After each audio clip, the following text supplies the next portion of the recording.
This podcast is extremely special to me because of several reasons. First, it's my first podcast where I am on video. Two, it's my first podcast in 2025. And three, it is a podcast on the Lunar New Year. Why is that so special? Well, the Lunar New Year is very powerful for many cultures and people. It is the true start of the year.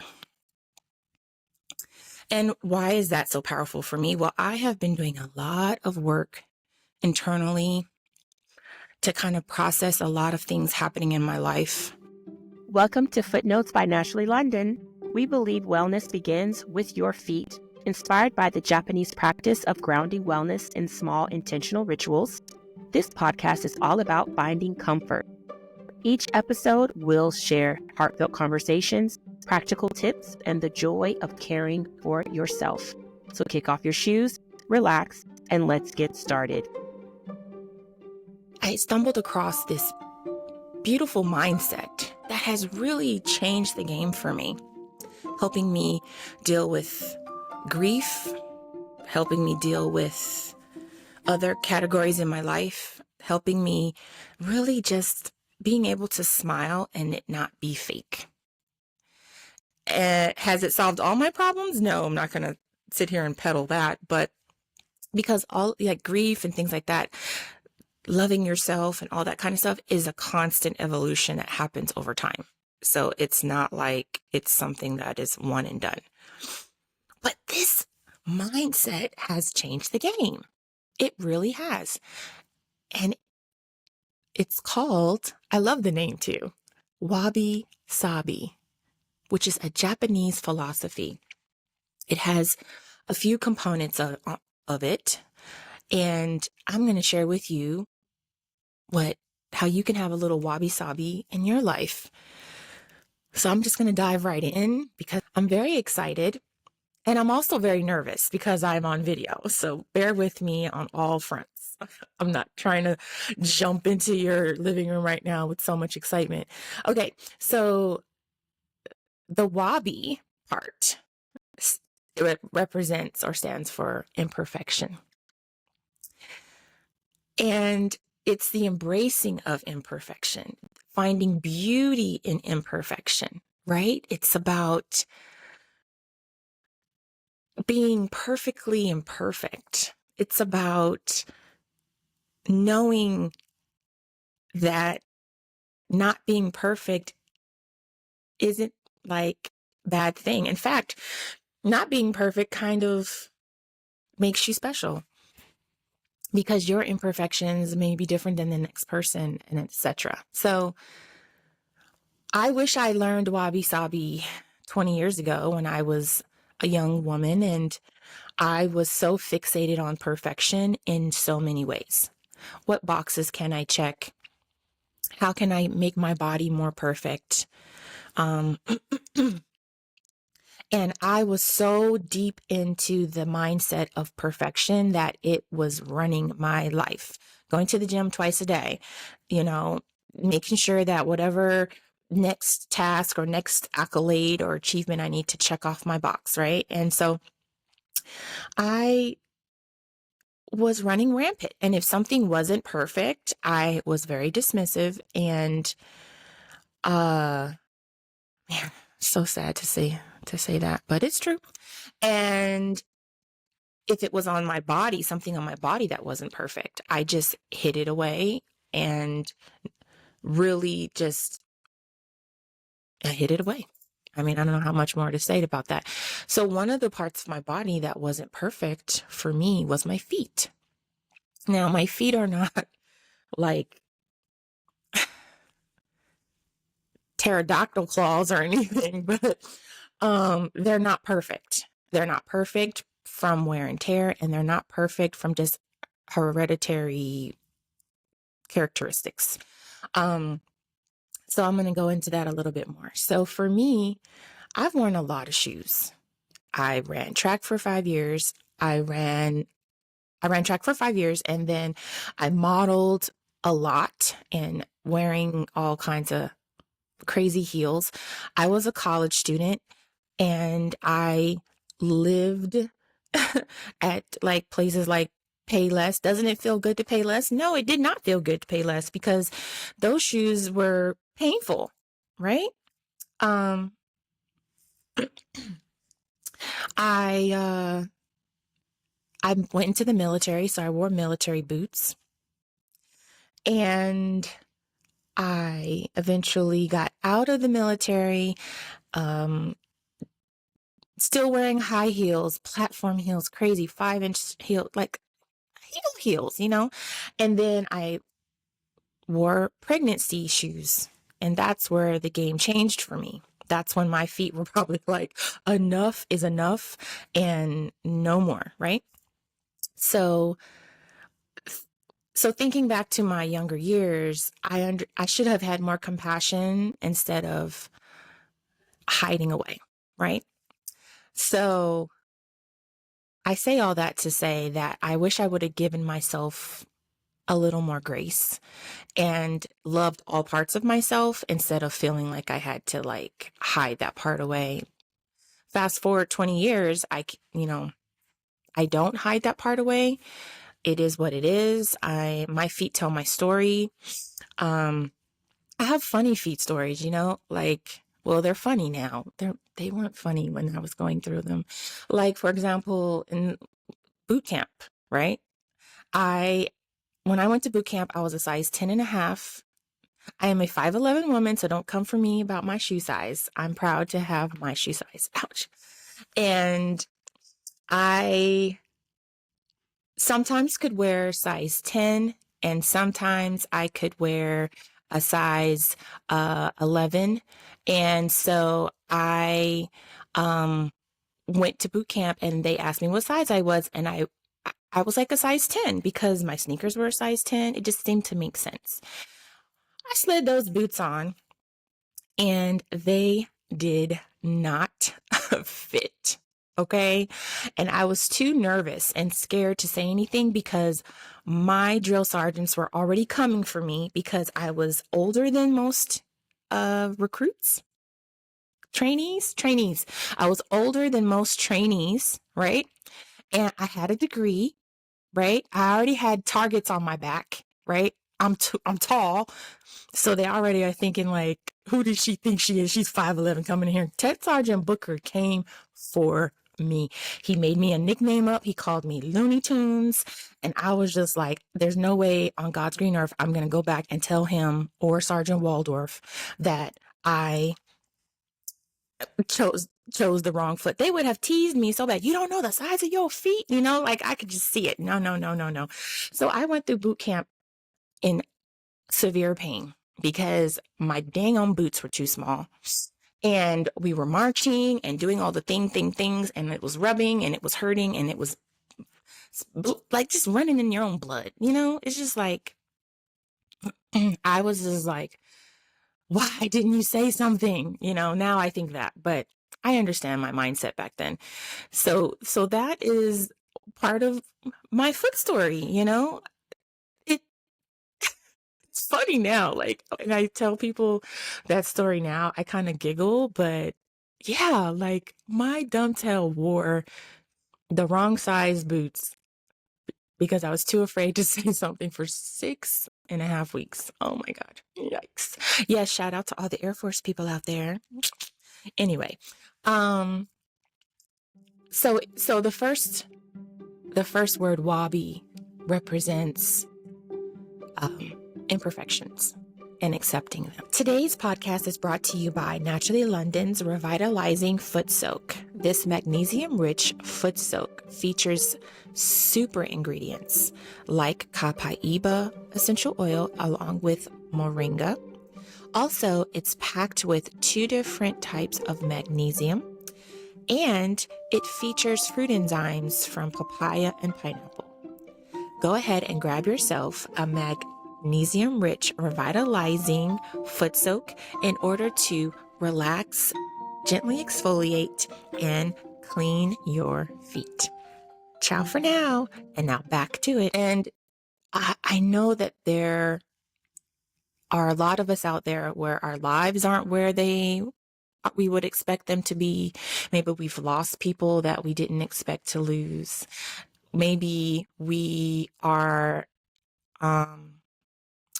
dealing with parts of our bodies that we're not wanting, to have to deal with or acknowledge, or, maybe our bodies have obviously have changed over the years. All of that falls under the category of, you know, imperfection. So yeah, I'm thinking about that boot camp story. That's crazy. And I can't believe that I used to literally hide parts of myself away.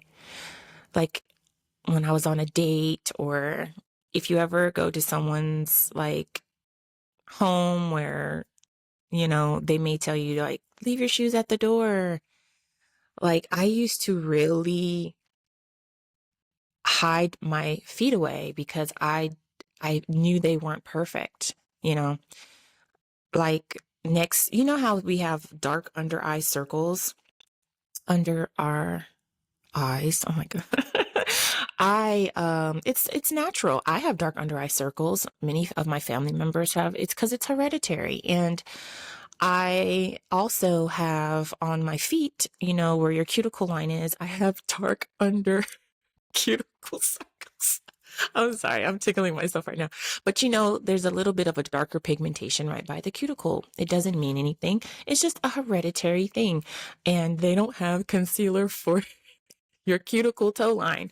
Or maybe they do and I just don't know about it. But I wouldn't put it on there anyway now. But my point is that it's hereditary and I'm beating myself up for something I had no control over. And honestly,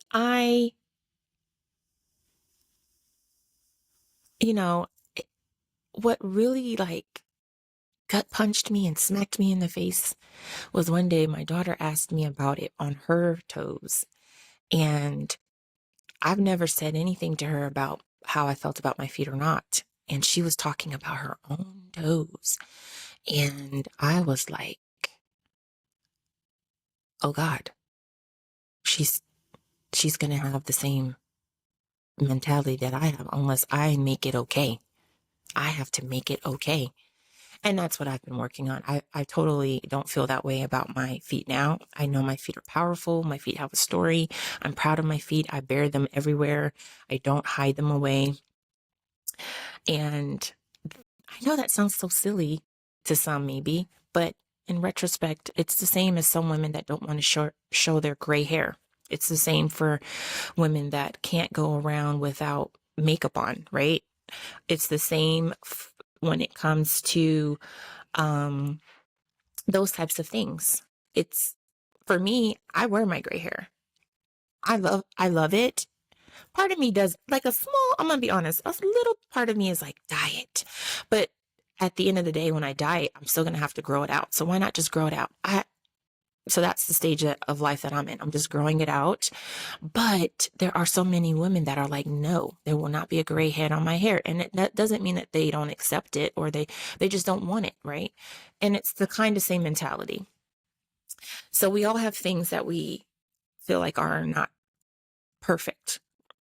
And for me, now that I have, oh my God, you guys, I have a tween. She's 10. I have a 10-year-old daughter.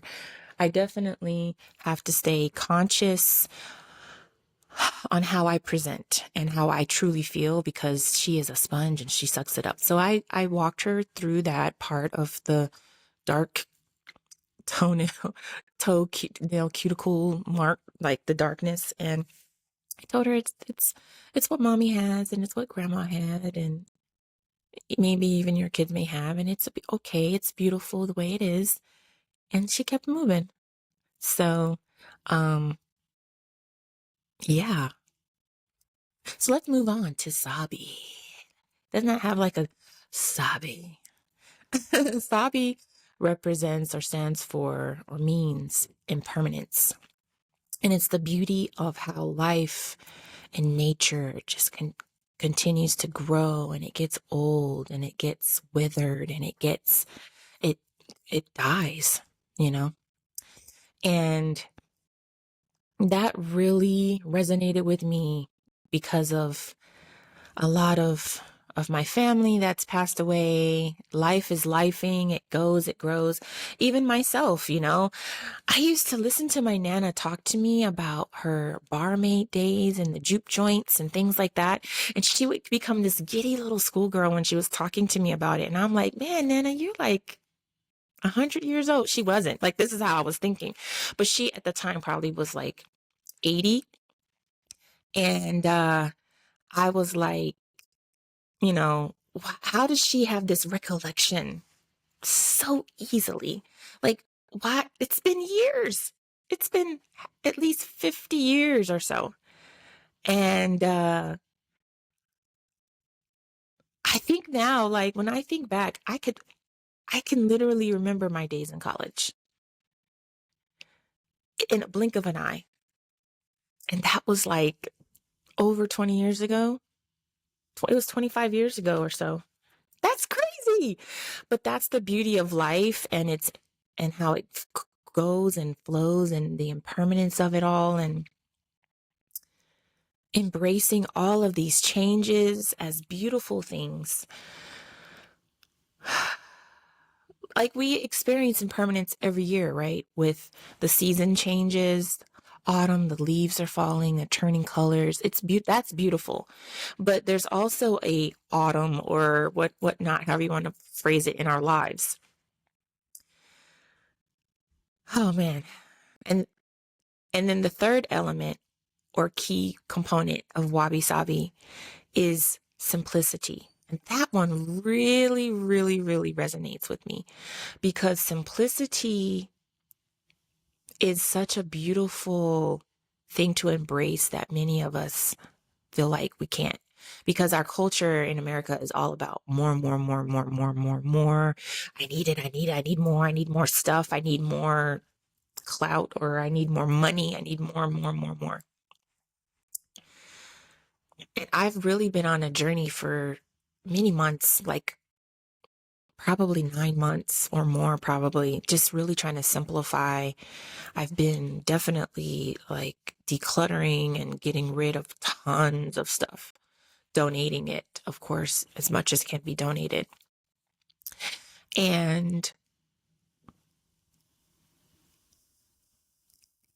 it's just,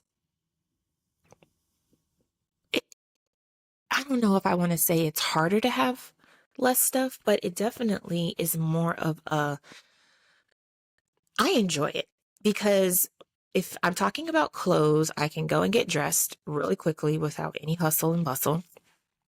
If I'm talking about beauty care or skincare routines, it really just helps everything become so streamlined in life. And, you know, ever since I've really been kind of honing in on the Wabi Sabi mindset, I have felt much better in my skin, in my home. Um, and the beautiful thing about it is if you mess up or fail, the number one component of Wabi Sabi is embracing imperfection. It's all a process. Enjoy the journey. And that's another mindset that has been a powerful pause for me, is make space to enjoy the journey. Because a lot of us, and I'm probably like the ringleader, I'm probably like in the head of the pack, like, come on, y'all, let's not stop. I don't, oh, I just thought of my sister. Yikes.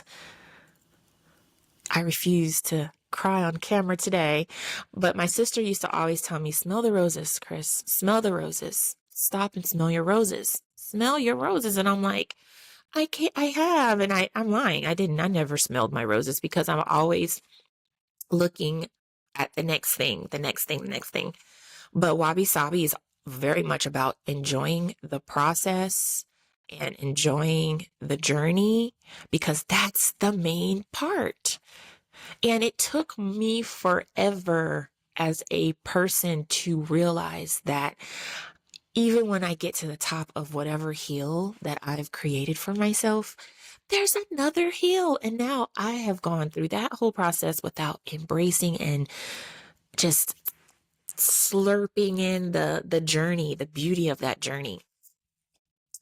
So now, fast forward, I'm midlife and I'm like, whoa, Nelly, you can't keep fast forwarding through.